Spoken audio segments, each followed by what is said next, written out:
Hey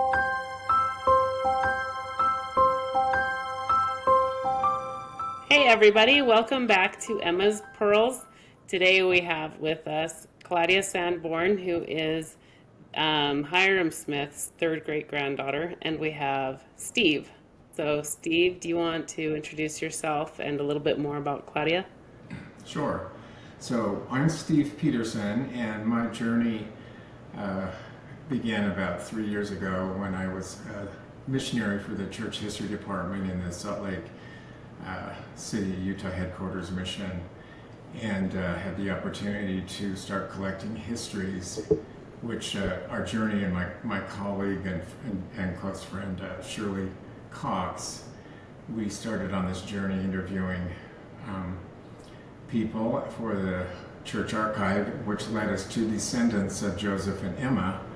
And so I was able, got the opportunity to interview people like your father, Mike Kennedy Sr., and your mom, Darcy, and you, and your brother, Mike Jr., and then also Gracia Jones and David Denning, and several from the senior family. And Claudia, I met her at the Smith reunion last August, and actually sat next to her, started getting her story, and she was telling me about a book she was writing, and I was just impressed with her story and interviewed her, and now we're good friends, and we're here to talk about her and her journey.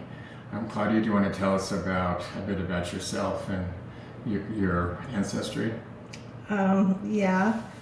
So Hyrum Smith is my third great grandfather, but I didn't really know that for quite a while.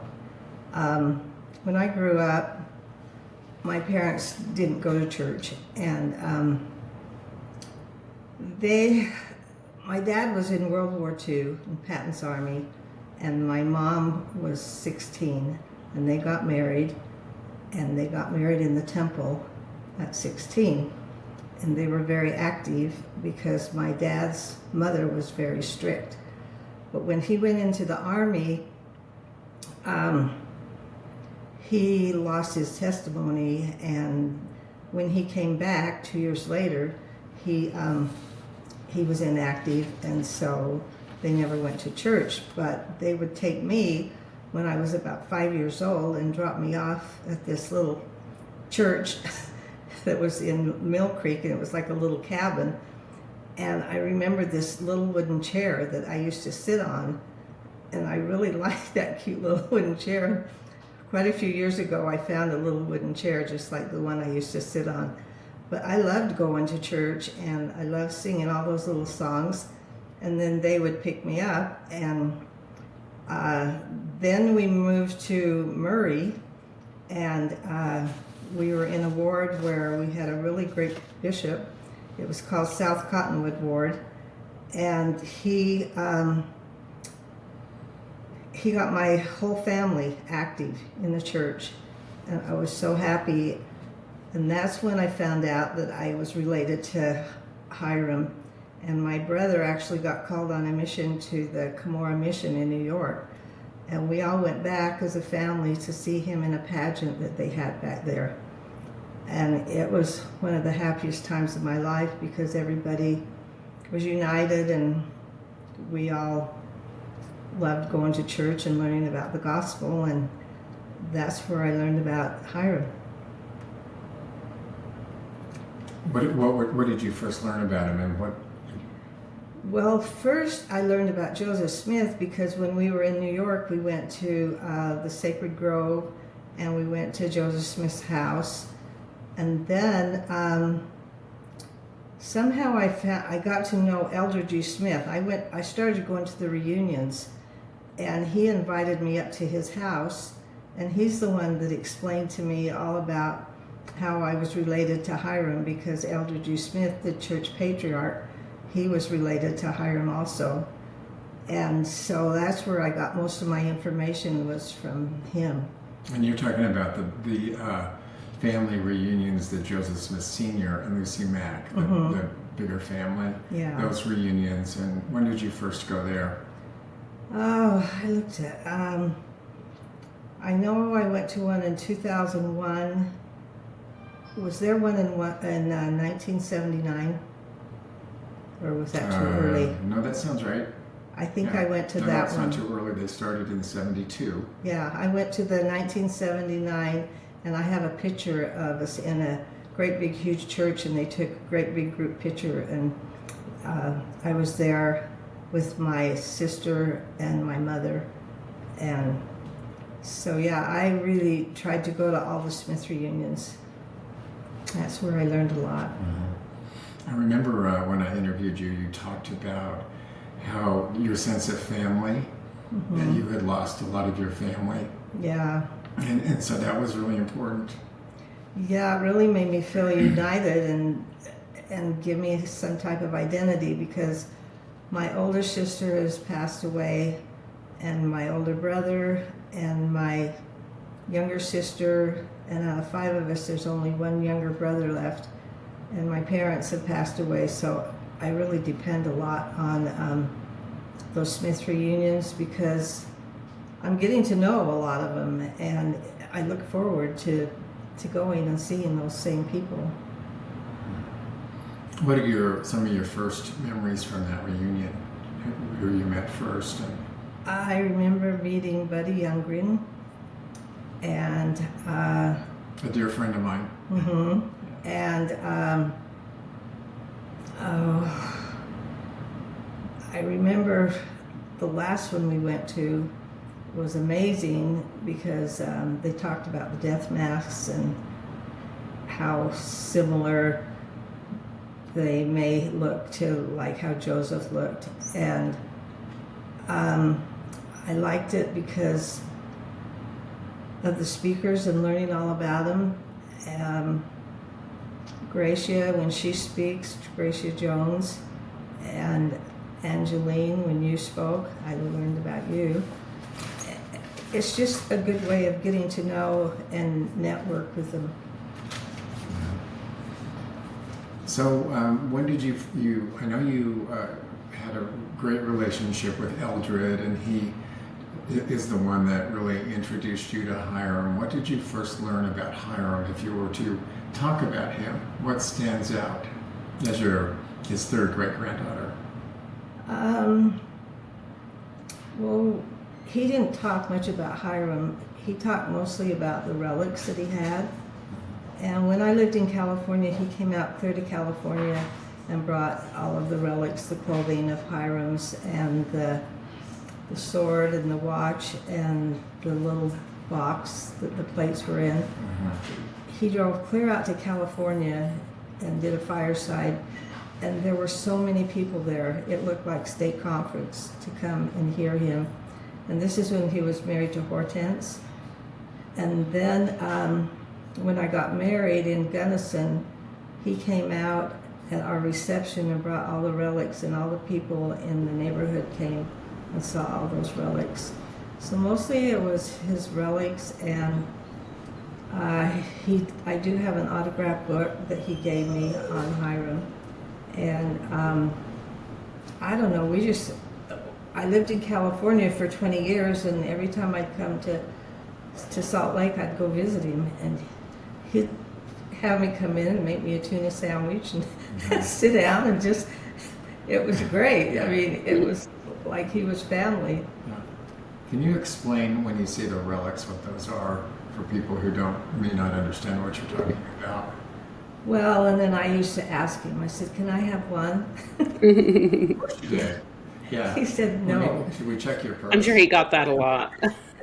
When you walk in his house is amazing. He has a great big, like the pioneers with the hand cart in his door, in a big platform right in back of his door. And then you walk in, and on the left-hand side is a great big picture of Hyrum, because that's his direct ancestor. And then you walk a little further, and there's a great big huge picture of Jarusha. And then there's a great big picture over his fireplace of Lucy Mack when she has her little bonnet on. And then he would start bringing out all of the stuff.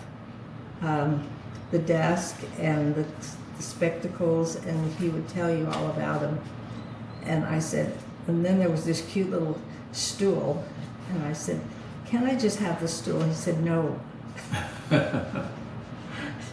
And so I was just teasing him though. But Yeah. anyway, that's when we talked a lot. And then he would talk a lot about Jarusha, because we're not related through Mary Fielding.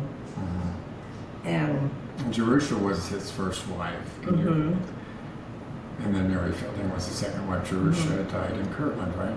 yeah, and she had 5 children. And I'm related through Hyrum's son, John, who was the patriarch. And he was with Mary Fielding. He lost his mother, Jarusha, at age 32. So he was like the second oldest. And then he helped Mary Fielding and her 2 children and all of the others of Hyrum's children go across the plains. So I know a lot about John Smith, because he's my second great-grandfather. And so I just decided I was going to read more on Jarusha, because in a way I feel like she's been forgotten. And I found a really good book. It's right here.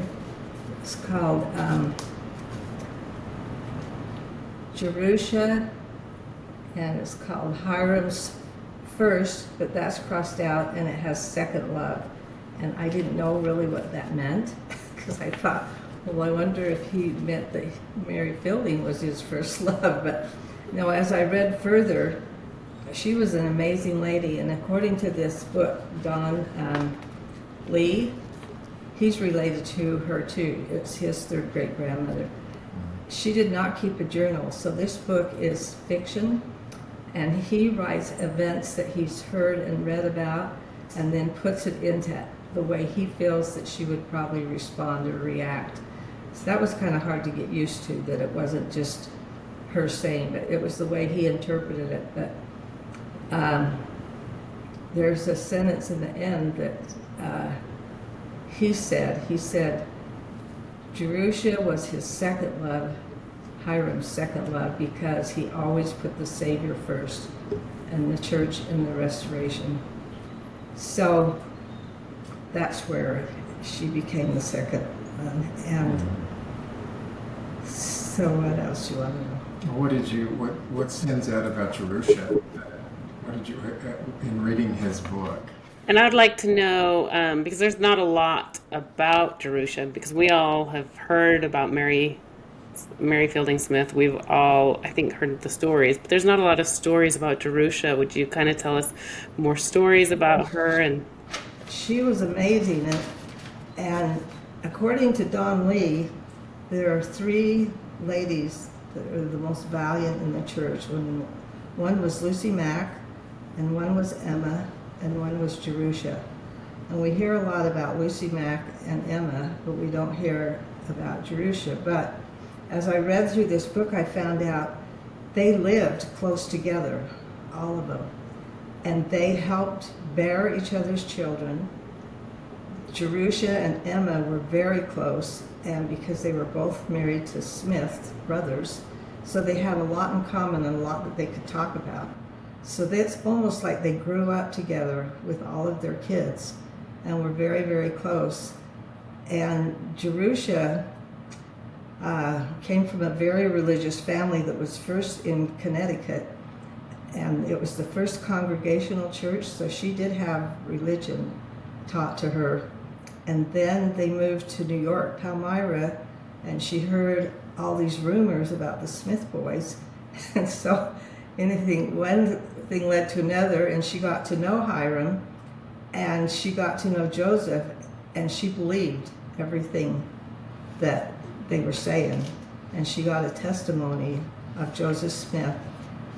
And so she went through a lot, because Hyrum had to go on missions and had to go everywhere, and she kept having children, and she raised 5 children by herself. And her second child, Mary, she passed away and she didn't make it. So I think she's an amazing lady, and most people don't know how close she was to Emma and Lucy. I mean, they were like family together all the time.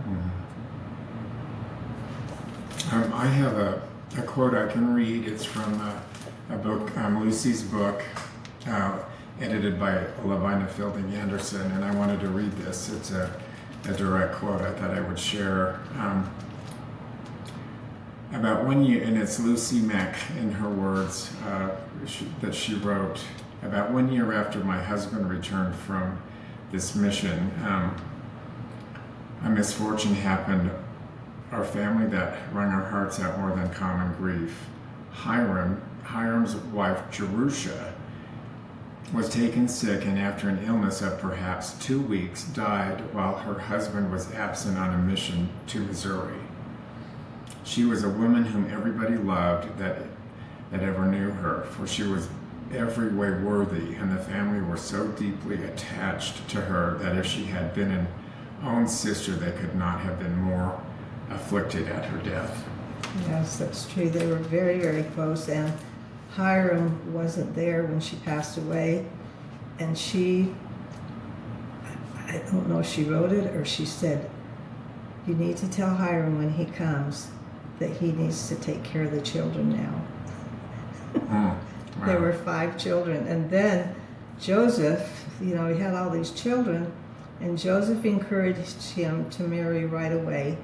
And he married Mary Fielding, not too long after that.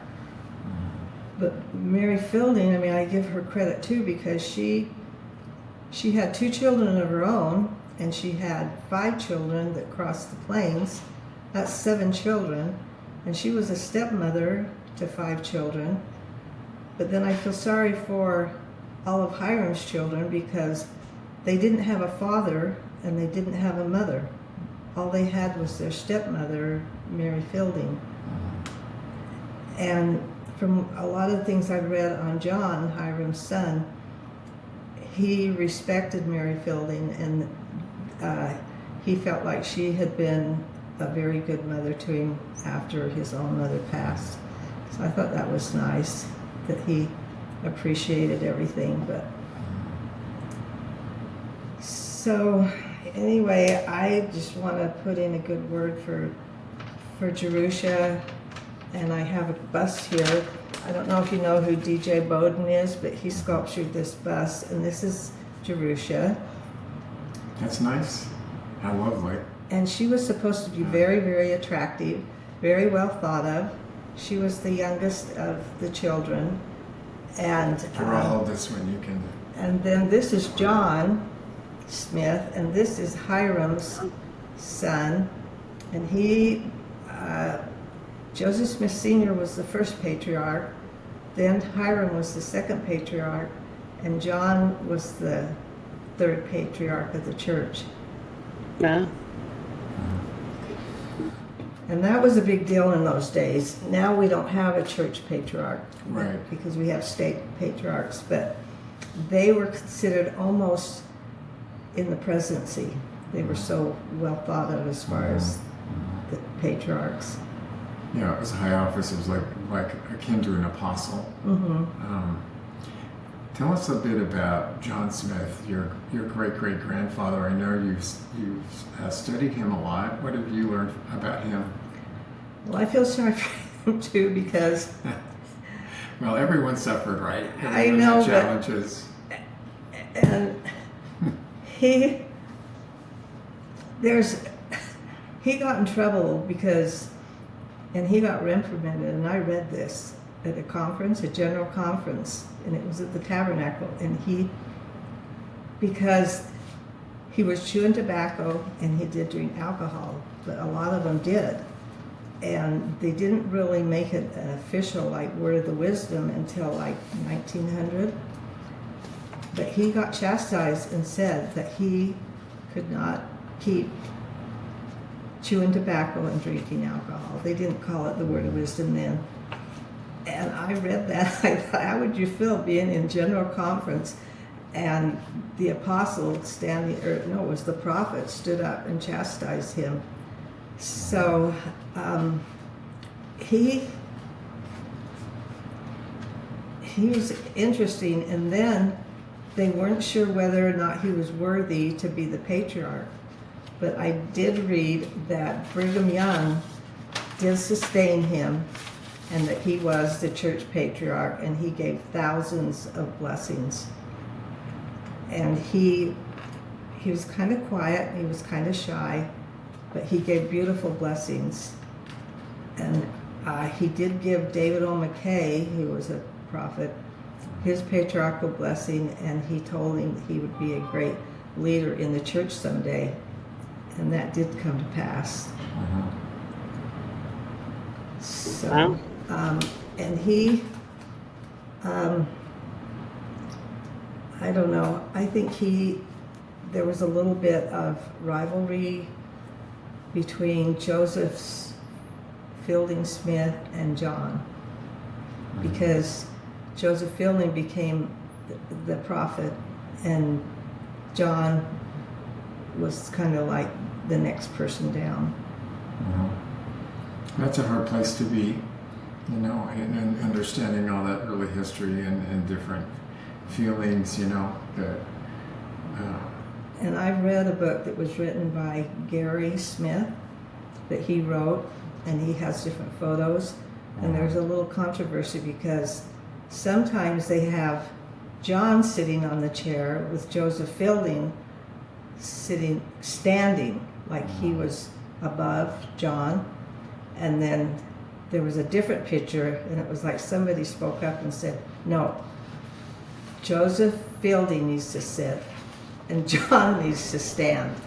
There was a little bit of friction there. And what's their relationship? How are John and... They were close. They got along. There wasn't any... But how are they related?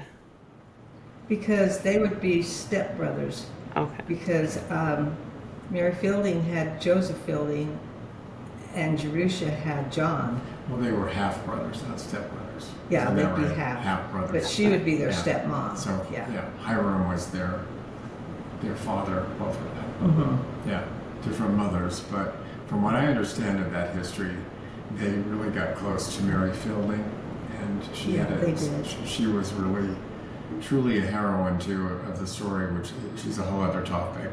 Mm-hmm. But it was an amazing woman. And then Hyrum, I don't think he gets quite enough recognition either, because, and I found this talk by Russell M. Ballard, because he's related to Hyrum also, and he got Joseph Smith Sr. knew he was going to die, and he gathered all the children around him, and he gave each one of them a blessing. And one of the blessings that he gave, the sentence that stands out in my mind, was he said,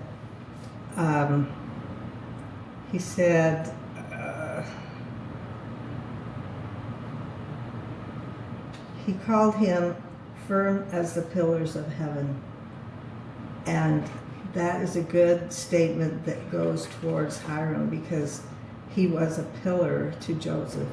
He was his backbone. Mm-hmm. He was the one that he went to when Joseph needed it, and he stood by him. And there was never any jealousy. And Hyrum believed every single thing that Joseph said. And so all the way through this talk that I read, he keeps bringing out examples as how he was firm as the pillars of heaven. And that was a blessing that Joseph Smith Sr. gave to Hyrum. Mm-hmm. I want to read something that is from the interview I got with you last year. You said, one of my motivations is I want Hyrum to be proud of me and that I was an advocate for him down here on earth. I asked either Gary Smith or Elder G, I said, what can I do? I want to do something. They said, the best thing you can do is to live the gospel and do your best. you can, because then it makes it worth it for him, for everything he had to do. I keep thinking there is something I am supposed to do so that when I die, he'll be glad to see me.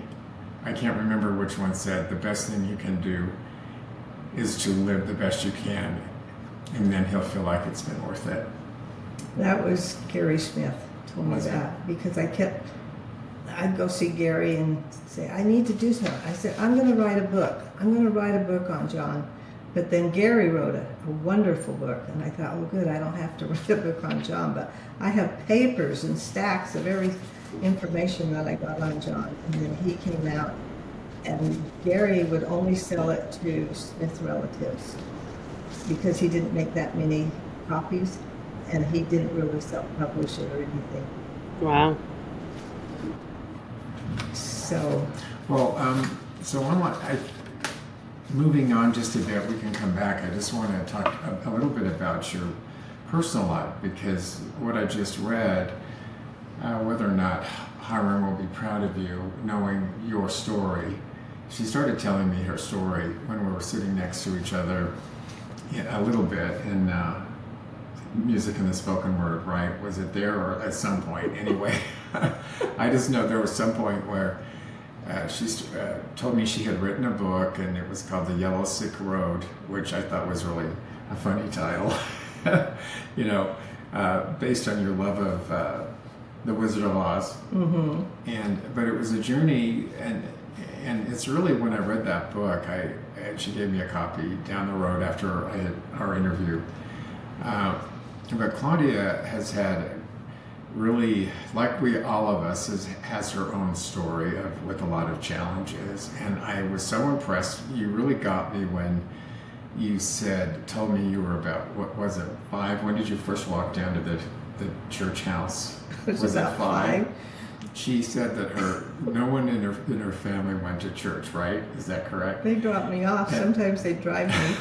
But I really liked it, and I liked all the songs. Yeah. So at some point you just decided on your own to walk down to the chapel, and that's what you did. And that's when you started getting in touch with kind of your history and your beliefs. And that was a journey. But and I know that you went to you talked about the Murray Ward and patriarchal blessings and things like that. But you want to talk a bit about going to BYU and being at that point and meeting your first husband? I might as well. Yeah, let's get into that a bit. Okay. So I don't know. I've just always had a testimony. I would think I was born with it. I don't know. Yeah. And so anyway, I went to school, to Murray High. Then I graduated and went to Brigham Young University for a year, and I met my husband, and we dated 2 or 3 years. And I took him to my bishop that was in Murray, and I wanted him to interview him and see whether he thought he'd be good for me to marry. And then he left, and my bishop called me in like 2 weeks later, and he said, I want you to go on a mission. And I go, what? Because I'd been dating this man for 2 or 3 years. He says, yes. And I said, and I just said, and in those days, not very many women went on missions. So I didn't say yes or no. I ended up marrying him. And then in my patriarchal blessing, I got one when I was 16, because when I went to young women, they all encouraged us to get a patriarchal blessing. So I went down to this little dirt road in this little white house, and it was Erickson. He was Patriarch Erickson, and he gave me a blessing, and he said to be careful who I marry and to make the proper preparations and the right choices. So anyway, I married this man, and he got transferred, and we got married in the temple and everything, and he got transferred to California. And after we'd lived there like 2 years, and I had a little 3-year-old boy and 3 other sons, and he walked into the kitchen and he said, I don't love you anymore, and I want a divorce. And I go, And I was like in shock. I said, I don't believe you. But anyway, he left.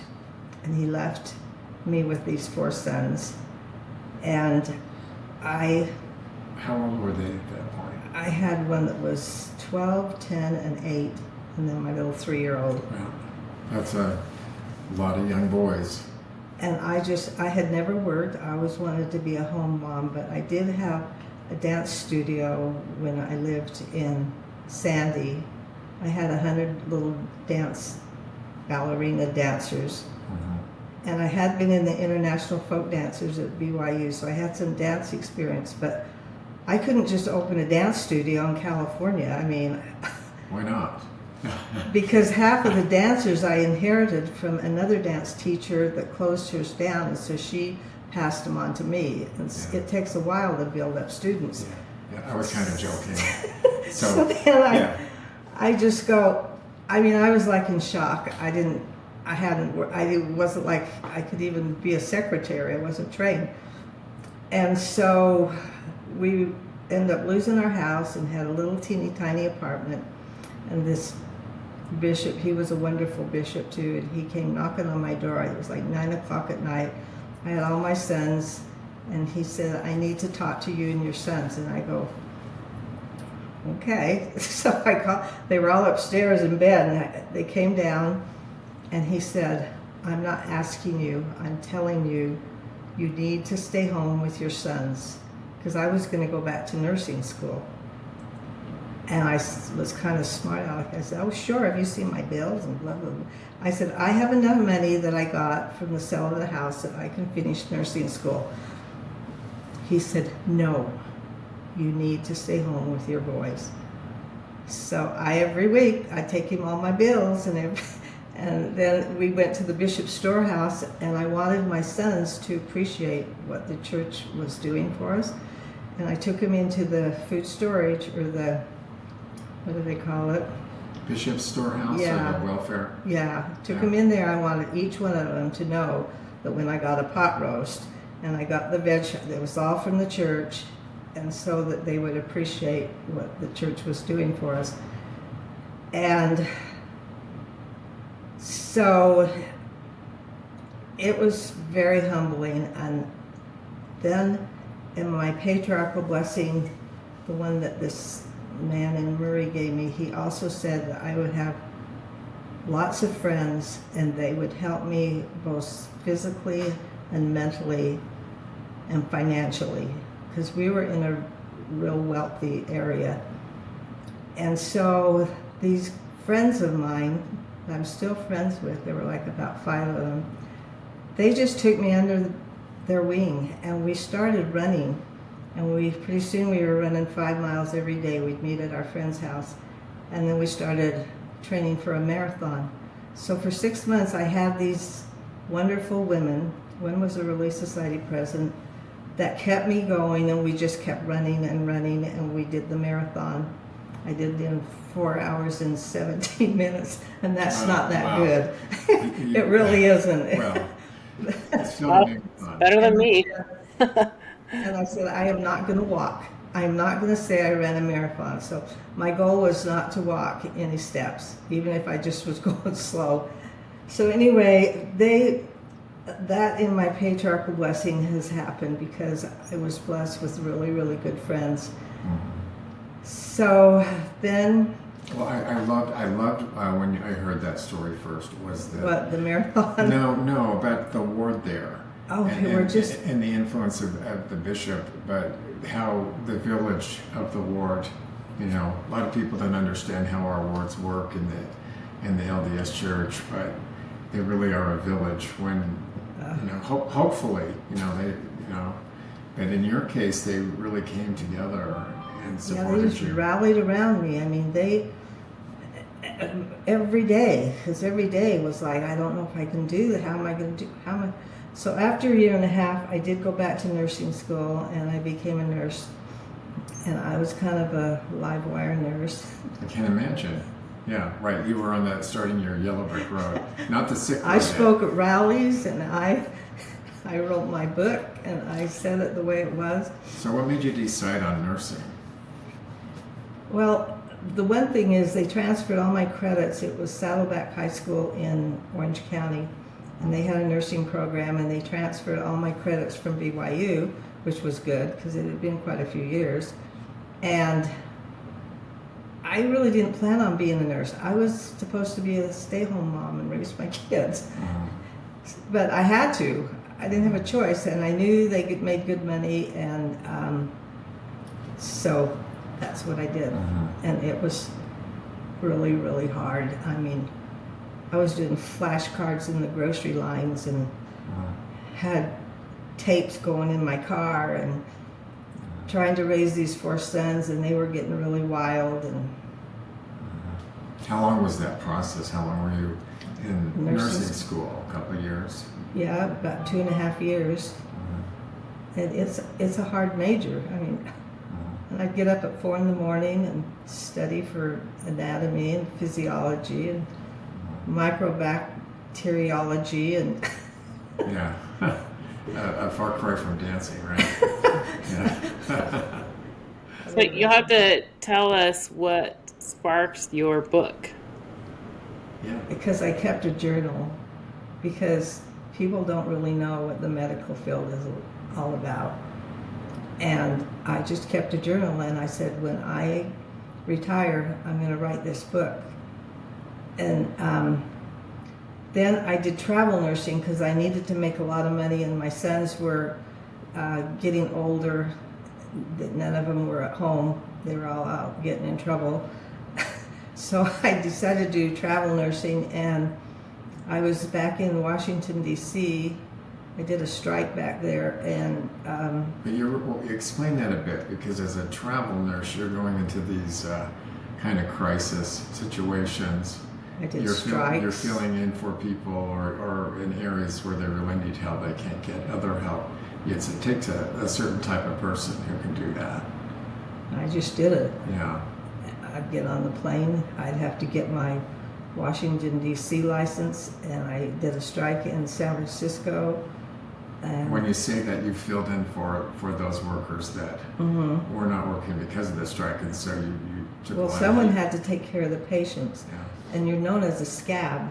And sometimes we lived in the ghetto, and they bussed us into Washington, D.C. hospital, and they would almost guard us into the building.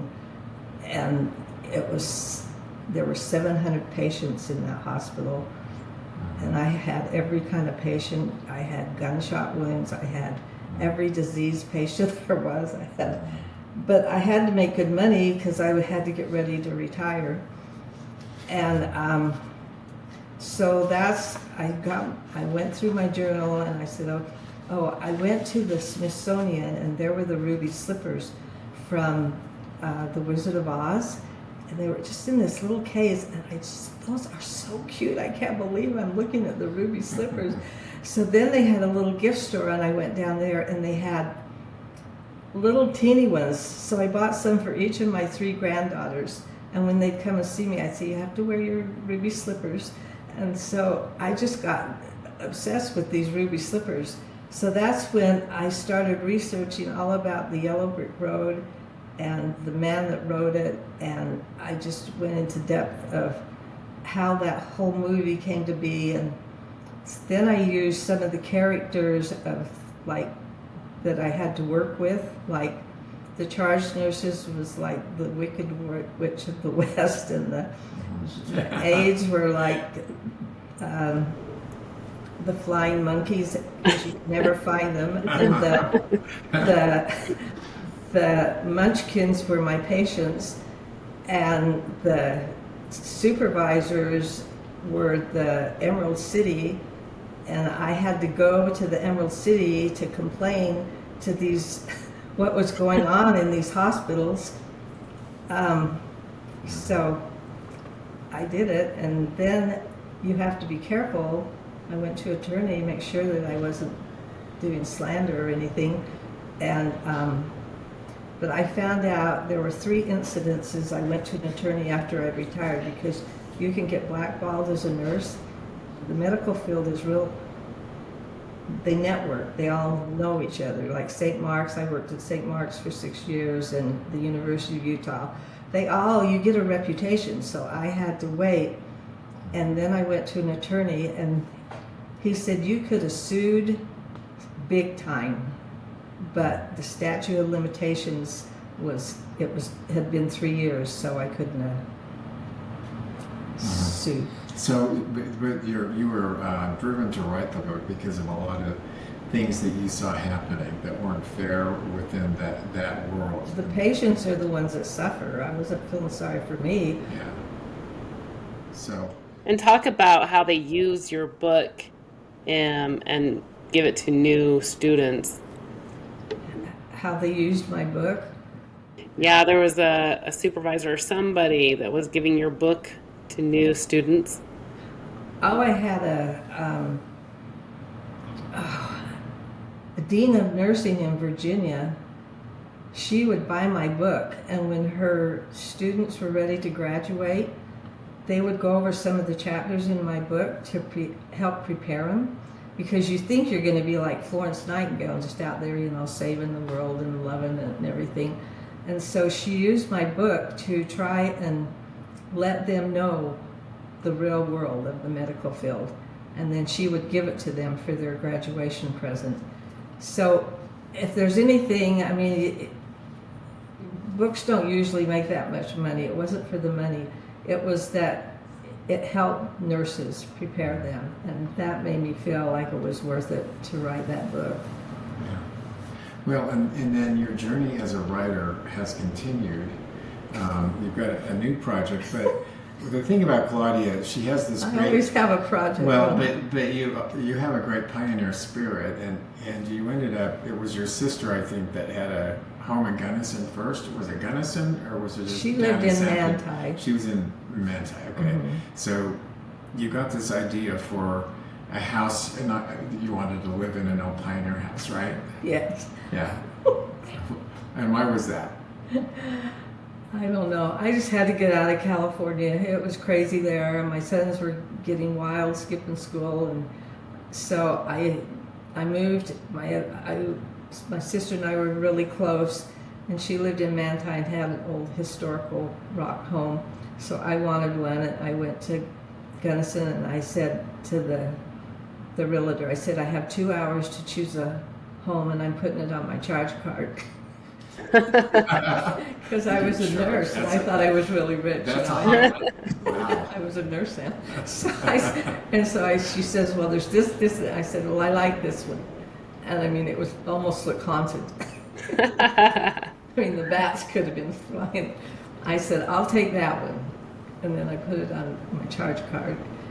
And then I moved there and tried to get some of my sons to get out of California. You really did put it on your charge card?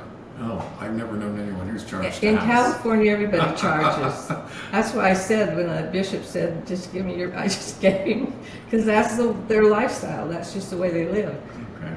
And so anyway, so what was I talking about? Well, with the pioneer, you had this image, you kind of got that as a goal. You wanted, that fueled your travel nursing, because you could make extra money. You wanted to get this home, this concept of home, and restore this house in Gunnison, right? I've been there 25 years. It's really pretty though. Yeah, it is. I've been there. She has wonderful things there. She's a collector.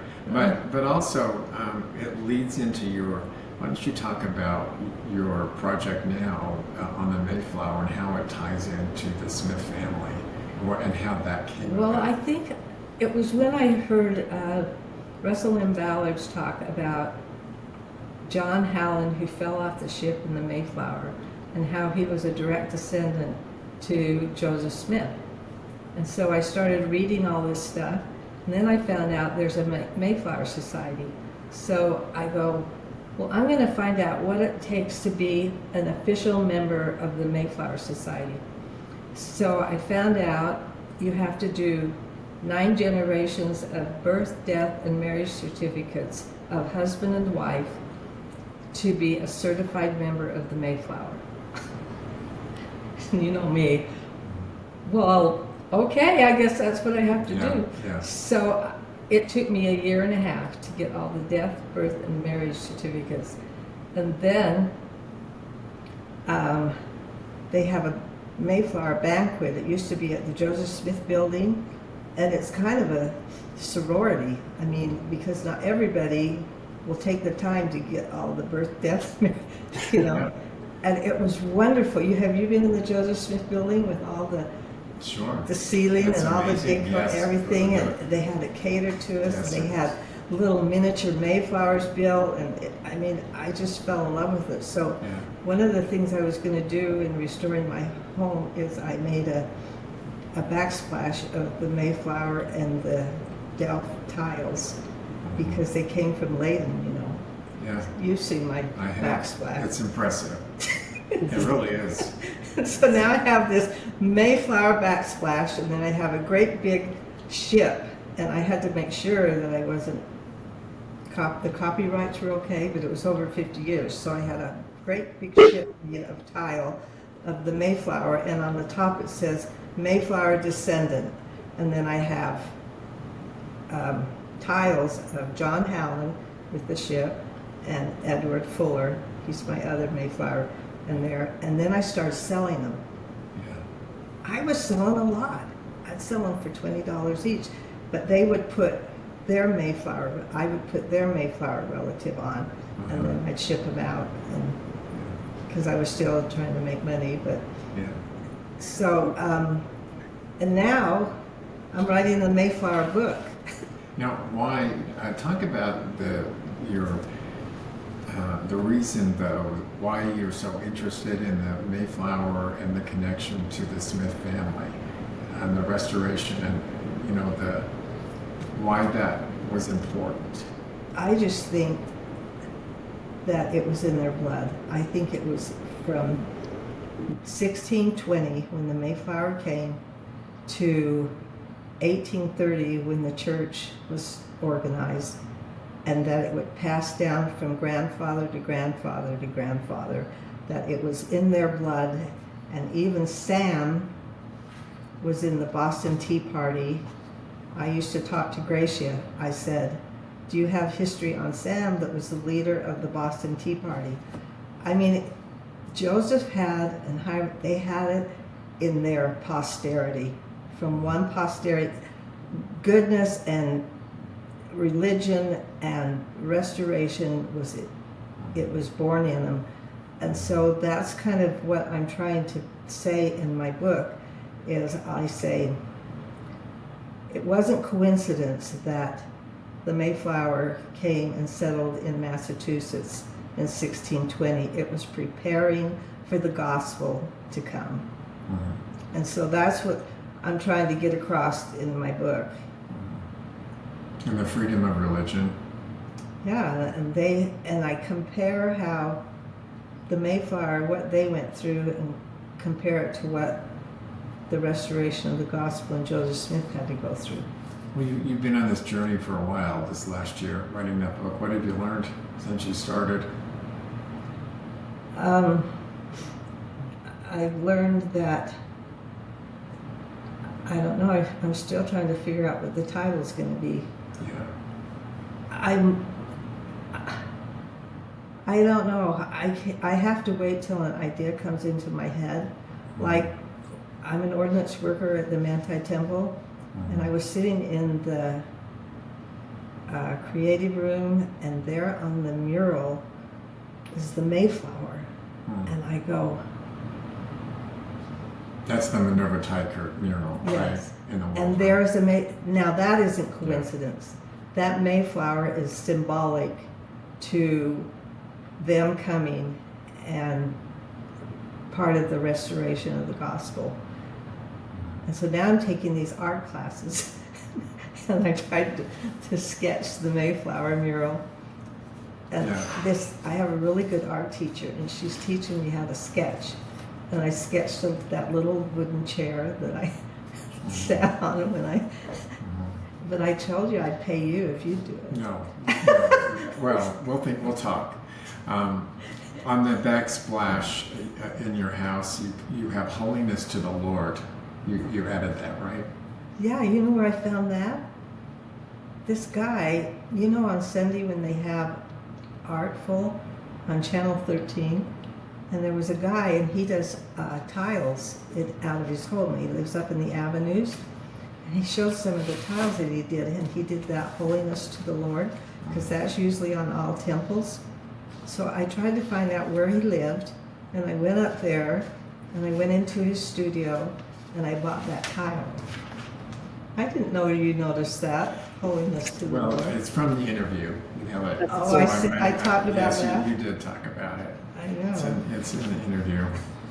But I talk about a little bit about, first of all, your son's accident, some things that I know that was really hard on you. You want to talk about my anger? Yeah, I mean, that's kind of My life hasn't been exactly a picnic. We all have a little anger. Well, tell us about And that. I can relate to Angelina. But, I mean, she's had losses, and I had losses. I mean, I lost a husband I really, really loved, and I had to grieve over that. Yeah. That wasn't like, just because he's out of love with me doesn't, and how I'm going to raise these kids. And then watching all my sons get wild and crazy after I spent years with them in scouts and getting their Eagle projects and going as a nurse to the National Jamboree to teach them how to be honest, truthful, and the code of the scouts and everything, and watch them just nosedive. And I got mad. And I remember my bishop living in Gunnison. I said, well, I want to get my recommend renewed because I have a friend and she's trying to go back through the temple. I want to go through with her. And I said, but I'm kind of angry at the Lord. And he said, well, I'm not going to give you a recommend then. He says, I can't give you a recommend if you're angry at the Lord. And he says, you go home and think about it. And I go, so I go home and I waited like a month, and then I went back to my bishop and I said, okay, the Lord and I made up, and I'm not angry at him anymore. Now can I have my recommend? You made up. I made up with the Lord. That is funny to me, though, because I've been angry with the Lord many times. Obviously, we go through hard things, but my bishop has never prevented Never me from having a refused you a recommend. recommend. I think it's interesting that he said no, but maybe that's what you needed at that time. But I can't imagine a bishop saying He no. did. He says, I'm not going to, if you're, and I thought, well, that's not one of the questions they asked. But I think I need to get over that. Yeah. Well, are you still angry? Sometimes. You think you have, yeah. I mean, It's normal. but not like I was then. I was really feeling sorry for myself, and I was feeling like, why can I have just one active son in the church? I'd like to have one after how hard I worked to take him, and now I have one. That's a big part of your life, your faith life. And what about what happened when your son was in his accident? I mean, was terrible. Talk about that, because that was really something. That was it in I California. know. Was that in California? It was in California, and I'd just become a nurse. And we were laying out on Laguna Beach because we lived kind of in Laguna area, and we didn't have cell phones. And I was with some of my other sons, and they came running. They said, Scott's been in a bad accident, really bad, something about his hand. And so I hurried and I called, and I found out that he was driving a truck, and he was going with his girlfriend to Coeur d'Alene, Idaho to go to college. And he'd been driving all night, and he was really tired. He pulled over to the side of the road, and they took a little nap. And then he woke up, and he didn't put his seatbelt on, and he still wasn't quite awake. His girlfriend put her seatbelt on. He went over a bridge, and he was ejected, and the truck rolled 3 times, and he was thrown out of the truck. And then someone called me, I don't remember, and they said, oh, well, they only had to do the paddles twice. You know what that means. Yeah. Their heart stopped. Yeah. So I hurried and got on the plane, flew back to, life flighted him to the University of Utah. And when I flew in, they had just landed and they pulled him in. And I said, I'm his mother, I want to see him. And they said, no, you can't see him yet. I said, I want to see him now. I'm a nurse and I'm his mother. I want to see him now. They said, no. And I said, are there any elders here? Because, see, this is Utah. In California, they wouldn't know what you're talking about. And so they found some elders, and they went in and gave him a blessing. And he was like in a coma for weeks. And he got a brain injury, had his hand cut off, but they reattached it. And he's on disability now. And the school he went to, there were 3,000, and he played football. He was the athlete of the year. He was the prom king. He lost his girlfriend. He lost everything. And now he lives in Gunnison in a little cabin that I fixed up for him. He has his own. What a good mom. And we have our horses and our yards, and I just took him to the airport today to go see his dad. Well, talk about your horses. Oh, I love my horses. Yeah. She's a barrel racer. I did it for a couple of years. Well, still. I started when I was older, but I ran this lady in my neighborhood. She was like 20 years older than I was, and her daughter had won national barrel racing. And so I thought, well, she knows what she's doing. And so I started getting up every morning and riding with her because we have these rolling hills. And so I said, well, I want you to teach me how to barrel race. And she says, no, you're not ready yet. She wouldn't let me even go around a barrel for a year. Because we had this little equestrian ranch that was in Gunnison. And she said, okay, you can finally go around a barrel, but you have to do what I say. And she said, the reason I won't let you go around a barrel is because I'll have to unteach you because you'll do it wrong. She finally let me go around the barrel. And then, and I did actually the circuit. I went to Panguitch and Moab and did that. But believe me, I wasn't that great. It was fun. But you love your horses. I've seen Oh, her. my I've seen her. horse. I've seen her with her horses, and she's really.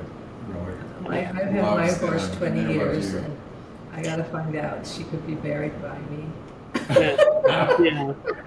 I don't know if they have graves for horses. Yeah. Oh, sure.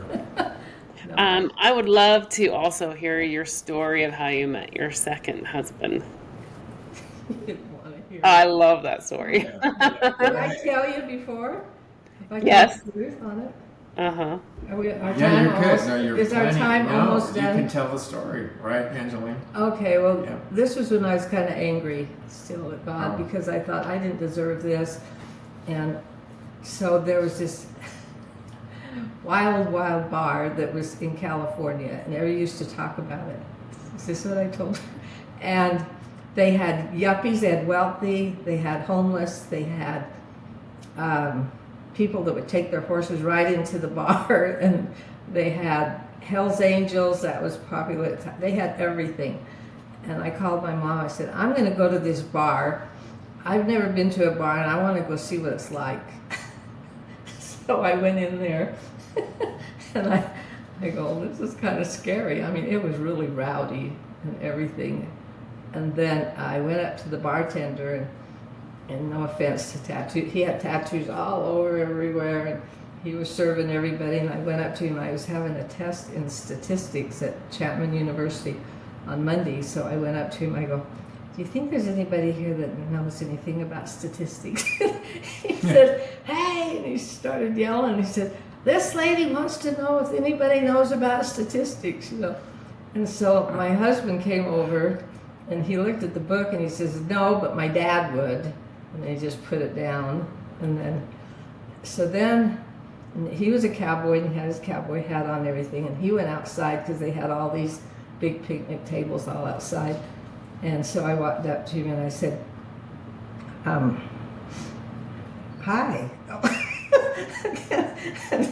and we started talking, and I said, I'm having a hard time. And he says, well, I'm having a hard time too. And so we were both saying we were having a hard time. And so anyway, I said, well, here's my phone number and you can call me on Monday because I'm meeting with my attorney and I'm taking a test at Chapman. And so he called me Monday and he met me at Chapman University and we went to lunch. And I didn't really like him at first. And he didn't like me. We both were on each other's side. And so at first, so something happened. Okay, so Keep then it going. and he hated California. And I said, well, I have an old house in southern Utah, and do you know how to fix them up? He said, oh, sure, I know how to do it. And so I said, well, I'm going to go back there in a week, and you can come if you can fix up my house. And he said, oh, sure, I know how to fix it. So I told my mom, I said, I'm bringing this cowboy back. He said he can work on my... She got really mad at me. She says, you can't do that. You don't even know what you do. So anyway, I called her in Las Vegas. I said, I'm okay. Nothing's happened. He's just sitting in the car. He's driving along. So anyway, and then my other sister had an old house across the street. And so I said, you have to live there while you're working on my house, and because they just use it for a vacation home, but you have to pay the utilities. So he came over and worked on the roof and everything. And then I found he's the one that got me into horses. And that's what I thought. That connection. Yeah, he's the one that taught me all about horses, and then we started having fun together, and we dated for like 10 months, and then it's not like on The Bachelorette, you know, where they get on their knee. I said, well, you need to marry me or I'm breaking up with you. Is that a California woman thing to do? Or? And I've been married in the temple, and you know, I have certain standards that I have, and so he said, well, he'd marry me. So I guess I'm the one that got down. You proposed. I proposed, and he said, okay. So we got married, and that's when Elder G. Smith came out with all his relics in the driveway, and we had everybody in Gunnison come and look at all that stuff. And then we hired a band from West Jordan, and we had a band out there, and we were all line dancing and everything out on the grass. And he wasn't a member, but I just said, I'll just get myself to the celestial kingdom. I don't need a man. I love that. I kept going to church, and I always had my recommend and everything. And he got baptized 4 years ago. Wow. Oh, wow. And how long had you been married? We've been married 25 years. Wow. Oh, wow. That's awesome. I know, and he just went through the temple, and we have a lot of fun. That's awesome. I mean, is that a criteria to marry somebody because they're a lot of fun? I think it helps, right, Angeline? Yes. I would think. Yes. Yeah. No, are you going to cut some of this out? Nope. I'm keeping it all. I love it. Great. Well, thank you so much. Is there anything else? Not so much. No, that's the point. I want to Good end to on know you. just one thing. I want you to talk about your when you heard "'Tis Sweet to Sing the Matchless Love." Oh, when I got baptized? Oh. Well, my grandma, my dad's mom, she was so strict and about the church, and she used to go to my dad when he was inactive and cry and say, she needs to get baptized. She's 10 years old and you still haven't gotten her baptized. So they took me up to the tabernacle, and they had a big font up there. Do they still have it? Because I'd like to go see it. So here I was, this teeny little thing, and they took me out, and the water was clear up to here, and I didn't know how to swim. And they took me to the middle of the font, and there was this man, I didn't know who he was, and he said something, and he put me in the water, and then I came up, and then I went back, and then I went outside, and it was dark, and I said, well, and it was raining, and I said, well, it's okay if it rains because my hair's wet anyway. I can remember thinking that when I was 10. That's a good thing to Yeah, I can still remember. Yeah. So then we were in church, and I don't know if my family was there or not, but we started singing the song, "'Tis Sweet to Sing the Matchless Love," and I almost started crying. I was only 10, and it was just like the Spirit just came over me, and I could hardly get through the song. And you know, that song, "'Tis Sweet to Sing the Matchless Love," and now, even now in sacrament, whenever we sing it, it's just still, it reminds me of, that was the Holy Ghost. I'm sure it was because I have the Holy Ghost now. Is that what you want? Yeah. It's beautiful. Because that's what I think, it makes me think of what you felt when you were 5, and your initial draw, and then your draw to your family history and this whole journey you're on. So Yes. just wanted her to share that. I love that. You remembered it. Well, I interviewed you, remember, in my notes. And I couldn't believe him. You know, he was sitting next to me. Did I tell you how we met? Yeah. And, Did I tell you? We met in the spoken word. We were sitting there, and he was sitting next to me, and my husband was here, and all of a sudden he's crying. I'm going, I wonder if he's okay, because this is the nurse stuff She's coming a out nurse. of me. Well, and they were singing, what song were they I don't singing? know. It was, It was very powerful. It was I think it was the Spirit of God, like a fire is that always burning. makes me cry. Okay, and Yeah. he was crying. I said, That so was. when it was over, I said, "Are you okay?" And you go, "Yeah." And I said, "Well, are you sure?" I said, "I'm a nurse. Do you need some? Are you feeling sick or Yeah, anything?" yes. And he says, "No, I'm just really emotional. This really got to me, this reunion." Yeah. And then he said, "Here's my card." He says, "Can I interview you?" And I go, "What?" Yeah. And that's how we met. That's how we met. That's awesome. So, And now we're good friends.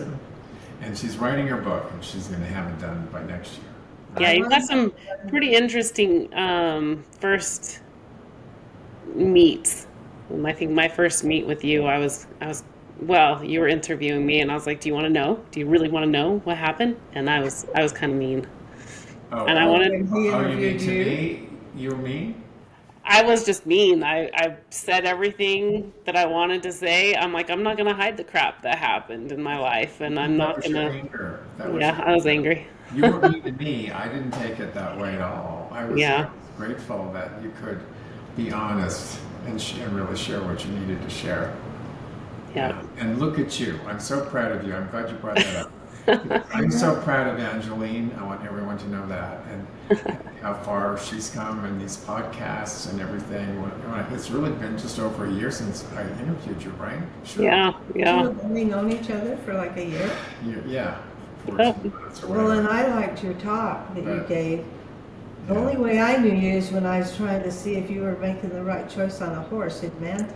Yep. Yep. And we bought her. We bought that horse. And You then you did. said you don't ride anymore, though. Yeah, I had my back surgery. I had issues with my back, and since then I haven't been able to. My daughter wants to be a barrel racer, and I'm like, hey, as soon as I can ride again, we'll do that. But it's just taken way longer. So I might have to just It's fun. send her somewhere else. Barrel racing gets in your blood. It's very, Yeah. it's like an adrenaline rush, you know, because you Yes. sprint and Yeah, that's my kids' favorite. Every rodeo, they love the barrel race. I mean, the bull ride's always the best. That's my they favorite. always But say the barrel racing and the bulls to yeah, barrel racing is always their favorite. So Yeah. yeah. Well, You're both still safe and alive. yes, yes. And I love you both. And I've loved your stories and getting to know you, both of you. I guess. Well, thank you so much. And thank you, everybody, for joining us. Like and subscribe and share our podcast, our YouTube channel, and we will see you next time. Okay, thanks, Bye. Angeline. Thanks. Thank you.